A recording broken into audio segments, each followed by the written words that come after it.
Et bonjour à tous.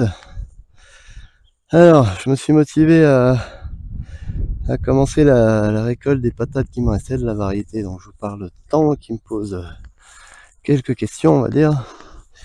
Et vous voyez, tout n'est pas mort, hein. D'ailleurs, il y a des jeunes pousses là. C'est hallucinant cette patate. On est au mois de novembre. Début novembre, on doit être le 7, 8, 9, je sais plus. Et elle fait encore des jeunes pousses. Et si on regarde, il y en a, ouais, il y en a des jeunes, enfin ça réapparaît quoi. J'ai commencé à récolter un petit peu. Il y a des jeunes germes sur certaines patates. Enfin bon, c'est un peu. Si on ne l'arrête pas, c'est jamais fini. En plus, je préfère l'arrêter pour deux raisons. Bah déjà, j'en ai un peu marre. C'est trop long. Il commence à bien pleuvoir, donc quand il fait beau, j'essaye d'en profiter pour récolter un petit peu. Et en fait, la paille, enfin le foin que j'ai mis, commence vraiment à être fin. Donc certaines patates commencent à apparaître au soleil, ce qui n'est pas bon. Donc je préfère récolter tout de suite. Voilà, cette variété-là. Donc bah écoutez, je récolte. Ça va peut-être durer sur plusieurs jours parce que le temps, on n'est jamais à l'abri qu'il pleuve. Et j'ai envie de pas trop me prendre la tête. En plus, j'ai pas trop de temps non plus à savoir est-ce que je vais avoir le temps de tout récolter, je sais pas. Et puis ouais, s'il fait pas beau en plus, ça donne pas vraiment envie. Là, il fait beau, j'en profite. À voir dans combien de temps ou combien de jours j'aurai fini, je sais pas. Bah voilà, bah écoutez, je vous reprends tout de suite. En tout cas pour vous, ça sera tout de suite. Je récolte tout ça, j'ai commencé déjà là. Il me reste toute cette partie-là, un petit peu, voilà, en gros c'est toute cette partie-là, la bande qui est là. Voilà, allez, je vous reprends tout de suite. À plus. Alors, petite pause pour vous montrer où j'en suis, puis je pense qu'après je vais arrêter là. Ça commence à se couvrir tranquillement et puis j'ai autre chose à faire. Ça fait quoi, 3/4 d'heure, on va dire. 3/4 d'heure, j'ai ramassé tout ça. Ça continue un peu dans le fond comme ça. Mais tout ça, voilà, j'ai ramassé. Et ça me fait, hop, ça me fait tout ça pour l'instant. Alors en poids, j'en ai aucune idée, hein. Je sais pas, il y a peut-être 30 kilos, j'en sais rien. Ouais. C'est une estimation au pifomètre. Non, faudra que je pèse. Je vais vous dire des bêtises, mais voilà. Donc je vais reprendre la suite. Donc il me reste à peu près cette surface là. Il me reste quoi, 4 mètres carrés à peu près. J'ai dû faire 3, 4, allez, 5, 6 mètres carrés. Peut-être un peu moins. Et donc, pour rappel, zéro travail du sol. Alors ce que j'aime bien, c'est soulever le foin et regarder dans le sol ce qui se passe. Juste pour vous montrer rapidement. Je sais pas si vous voyez la différence de couleur. Là, par exemple, c'est noir ici. C'est plutôt assez noir, comme si le foin a composté en fait, hein. Donc vous voyez, non seulement je récolte des patates, mais en plus, j'enrichis le sol, quoi. Ça c'est cool. Alors faut pas me dire que la patate sous gazon ou sous foin, ça ne fonctionne pas, hein, la preuve. La preuve, c'est que ça marche. Ça fait plusieurs années que je fais ça, donc la technique est rodée. Alors zéro travail du sol, sauf que un petit travail du sol quand même, dans le sens où les patates ont une fâcheuse tendance à s'enterrer un petit peu. Alors par acquis de conscience, j'ai juste fait un petit passage comme ça là, vite fait, pour voir s'il restait pas de la patate. Comme ça, tac, voilà, creuser un petit peu, on va dire en surface sur les 3-4 premiers centimètres, on va dire. Mais très vite fait, hein. Dans l'ensemble, elles sont toutes en surface. Mais des fois, on a quelques petits calibres, je sais pas si j'arrive à la retrouver. Ah si, j'ai marché dessus, c'est tout à l'heure sans faire gaffe. Je l'ai mis de côté, j'ai passé un coup de râteau, j'ai mis de côté, j'ai marché dessus. Ouais, elle est un petit peu pelée ici. Mais voilà, on trouve des calibres comme ça dans la terre. Donc c'est pour ça, vaut mieux le faire. Alors j'ai laissé plein de... Voilà, il y a plein de petits trucs comme ça qui traînent. Franchement, j'ai pas envie de me prendre la tête, hein. Donc je ramassais ce qui me tombe sous la main, les plus gros. Voilà, et puis il y a plein de petites qui restent, bien sûr. Mais voilà, donc le soleil revient, est-ce que je continue? Je suis pas sûr, on verra. La suite dans la prochaine vidéo. Enfin, prochaine vidéo pour vous, c'est tout de suite. Mais pour moi, ça va être un petit film filmé sûrement plus tard. Là, je sais pas si je vais continuer, là j'ai autre chose à faire. Donc pour la petite fin là, et puis bien sûr la totalité de la récolte de cette variété, vous parlez un peu de cette variété et la totalité de récolte de patates dans l'ensemble. En comptant la variété que j'ai déjà récoltée il y a déjà, c'est au mois de juillet-juin, ouais, ça fait déjà 4 mois, c'est un truc de fou. Pour vous dire la totalité sur l'année. Donc l'ancienne variété, c'était quoi déjà? J'ai un trou de mémoire. Ah, la Charlotte, voilà, c'est ça. Donc pour compléter avec cette variété-là. Donc bah, la suite dans quelques instants pour vous. À plus tard. Alors, voilà, je suis en train de récolter la dernière partie. Donc c'est, je sais pas combien de temps. Après la dernière phase, c'est-à-dire que là on arrive bientôt décembre. On est le 29 novembre. Donc il s'est passé pas mal de temps. Sachant, bah, en fait, il a continué à pleuvoir. Moi, j'ai manqué un peu de temps. Et là, dernièrement, il y a eu des gelées blanches. Donc, forcément, j'ai des pommes de terre qui n'ont pas trop apprécié. Sachant que, bah, elles sont forcément un peu moins recouvertes de terre.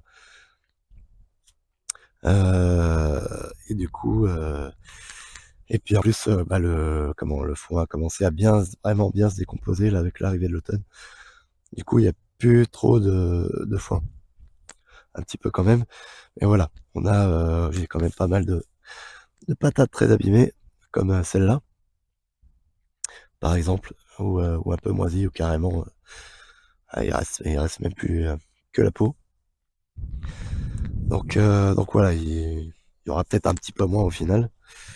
J'en ai laissé quelques-unes là, qui sont un peu attaquées quand même. Voilà, donc on va récolter ça. Donc la dernière fois sur toute cette partie-là, là, il me semble que j'ai dû faire 50 kilos. Je vérifierai ça après. Et là, on va voir ce que ça fait sur les quelques petits mètres carrés qui restent. Et je vous dirai ce qu'il en est sur la totalité de ce bout de parcelle là, tout ça. Je dirais qu'il y a à peu près quelque chose comme 7 mètres carrés. Voilà. Je vous redirai tout ça après. Et aussi, ce que je vous ai pas dit aussi, là je vois que j'ai le râteau. Je m'aide normalement avec le râteau à enlever la paille pour aller un peu plus vite. Mais vous voyez, avec toute l'herbe qui a repoussé là, c'est un petit peu compliqué. Mais bon, normalement, voilà, je gratte un petit peu. Il y a les patates qui sortent un petit peu toutes seules, bah, comme là, un petit peu là. Hop. Et voilà, ça sort. Donc là, avec l'herbe et tout, bon, je vais aussi vite à le faire à la main. Donc c'est pas une bonne chose. Je pense que là déjà je récolte tard, mais aussi ça aurait mérité peut-être un petit peu plus d'épaisseur de foin. Voilà. Sachant que j'aurais aimé que le foin ne se dégrade pas totalement pour cet hiver. Enfin, on va dire qu'il se dégrade pendant l'hiver et on n'est pas encore en hiver. Et vous voyez, il reste, il y a encore un peu, hein, mais on est loin de ce qu'il y avait au début, hein. Il y a, ça s'est quand même énormément décomposé. Donc, j'aurais préféré que on va dire que ça soit en cet état-là, on va dire milieu, fin d'hiver, euh, pour, euh, pour la prochaine culture, en fait. Euh, bon, ça, on verra. On va continuer à s'améliorer, hein, dans tous les cas. Donc, bon, voilà. Je passe les détails. Là, je passe à la suite. Et je vous reprends quand j'ai fini de récolter. Alors, voilà. J'ai fini de ramasser. Donc, au total, sur la petite surface là, à peu près tout ça là, j'aurais récolté trois petites caisses bleues comme ça. Voilà, bah, on va aller peser tout ça, voir aussi avec ce que j'ai récolté. La dernière fois, je crois que j'ai récolté autour de 50 kilos. Avec comme ça, je pense qu'on va atteindre les 60-70 kilos au total. On verra. Je vous reprends tout de suite pour vous le dire. Euh, et voilà. Alors j'ai vu quelques galeries de râteaux-pieds. Alors je sais plus où exactement. J'ai creusé un peu. Il y a des patates qui s'étaient fourrées dedans. Donc j'ai dû creuser quand même un peu pour récolter, à mon avis, j'en ai laissé, hein. À mon avis, il doit en rester pas mal. Puis sans compter celles qui sont moisies que je vais laisser aussi un petit peu. Hem, ouais, je vais pas m'embêter avec ça, là, même si il y en a la moitié qui est mangeable, je vais pas m'embêter avec ça. Il y en a encore même qui sont un peu abîmés que je vais manger, relativement rapidement ici.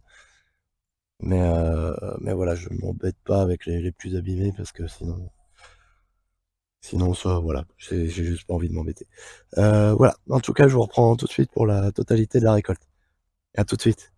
Et nous voilà pour la fin de la vidéo avec, donc on est 2 jours, plus tard avec les 3 cagettes qui sont là pour la fin de la récolte de pommes de terre, donc sans compter ce que j'ai déjà récolté dans le garage.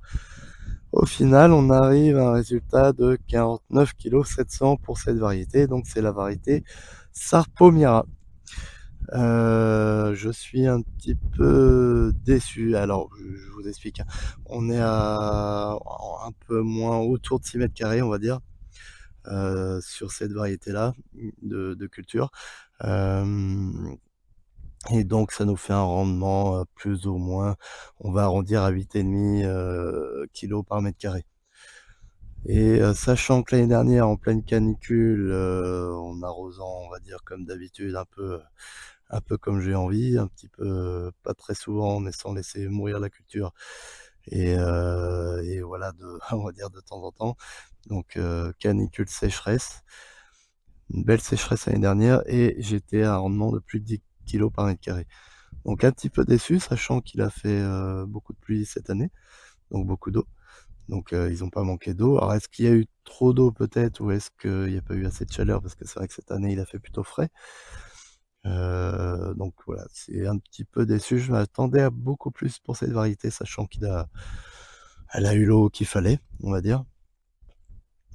Et ben non, finalement non. Donc au total, sur la récolte, on est, en comptant la variété, l'autre variété qui est la Charlotte, on est à, il me semble, à un peu moins de 120 kilogrammes, donc sur, 25 m². Sachant que la première variété a chopé le mildiou et du coup le rendement était pas au rendez-vous. Donc les récoltes cette année de patates, donc elles sont présentes, hein, on va pas manquer de patates, mais mon objectif était d'atteindre un petit peu, un rendement un petit peu plus élevé. Peut-être autour des 150, voire plus au mètre carré. Sur les 25 m², sur la totalité de la récolte. Donc oui, peut-être même plus, hein, entre 150 et 200 kilogrammes, sur les 25 m². Donc voilà, un petit peu déçu, mais bon, le résultat est là. Le principal, c'est qu'on ait quand même une récolte correcte, raisonnable. Voilà, donc petit retour sur la Sarpomira, qui pour moi est une variété intéressante dans la mesure où, bah, le mildiou, on l'a bien vu cette année, elle en a pas souffert du tout, très, très peu. Ça a atteint un petit peu le feuillage et puis c'est reparti de plus belle à chaque fois. Que l'autre variété, la variété Charlotte, est complètement morte du mildiou, hein. En plein milieu de la culture, donc à peine en floraison, elle est morte tout de suite derrière. Que celle-là, voilà, elle a continué à faire des feuilles. C'est presque un problème, elle continue à faire des feuilles et même elle continue à germer là alors qu'il gèle. C'est un truc de fou et elle ne s'arrête jamais, en fait. Voilà, au mois d'octobre, elle continue à produire un petit peu de feuillage, c'est un petit peu abusé. Du coup, on hésite toujours à la ramasser. Donc à refaire, je pense que l'année prochaine, je n'hésiterai pas à la ramasser même si elle a encore son feuillage. Voilà, pour libérer la place simplement. Donc là, je l'ai laissé cette année, sachant qu'en plus il a plu au mois de comment cet automne, donc c'était un peu compliqué de ramasser ça et puis en plus d'essayer de les faire un petit peu sécher, derrière. Du coup, voilà, c'est pour ça que j'ai laissé un petit peu plus que ce que j'aurais souhaité. Donc voilà, pour ce retour sur Sarpomira, je pense qu'elle a pas mal de qualités à ce niveau-là. C'est quand même plutôt une bonne productrice, même si cette année, on va dire c'est, voilà, relativement un petit peu plus faible que l'année dernière. Elle est très, très résistante. D'un point de vue gustatif, elle est très bonne, frite, pour faire des frites par exemple, pour, voilà, tout ce qui est friture. Par contre, manger simplement comme ça nature, c'est pas la meilleure patate du monde, quoi. C'est pas la meilleure patate du monde, donc voilà, chacun y trouvera son compte. Moi, ce que j'aime bien, c'est que ça nous fait un résultat même si derrière on a des soucis de milieu par exemple ou de problèmes au niveau des autres cultures, c'est qu'on a quand même un beau résultat, et on se retrouve pas sans patates à la fin de l'hiver avec cette variété-là. Maintenant, à mon sens, faut pas faire que la sauce premiera parce que d'un point de vue gustatif, voilà, comme je vous dis, elle est bonne en frites, mais si on veut faire de la purée par exemple, bah, c'est mieux de l'accompagner ou de la cuisiner avec autre chose, elle manque un peu de goût, je trouve. Voilà, mais bon, elle est très bien quand même, hein, mais c'est sûr que ça vaut pas de la Charlotte, par exemple. Donc voilà, si vous avez aimé ce retour d'expérience, avec cette pomme de terre, n'hésitez pas à liker, à vous abonner à la chaîne. Voilà, et je vous ferai part de d'autres vidéos et d'autres expériences de ce même type. Et l'année prochaine, je pense que je testerai une autre variété. Je n'ai pas encore défini exactement laquelle, mais voilà, toujours dans des variétés résistantes et voilà, en essayant de trouver quelque chose peut-être qui se conserve aussi bien, peut-être avec un rendement presque aussi bon ou aussi bon et avec un goût meilleur. Voilà, je vous souhaite une belle journée, une belle soirée en fonction de là où vous en êtes. Des gros bisous, allez, à bientôt.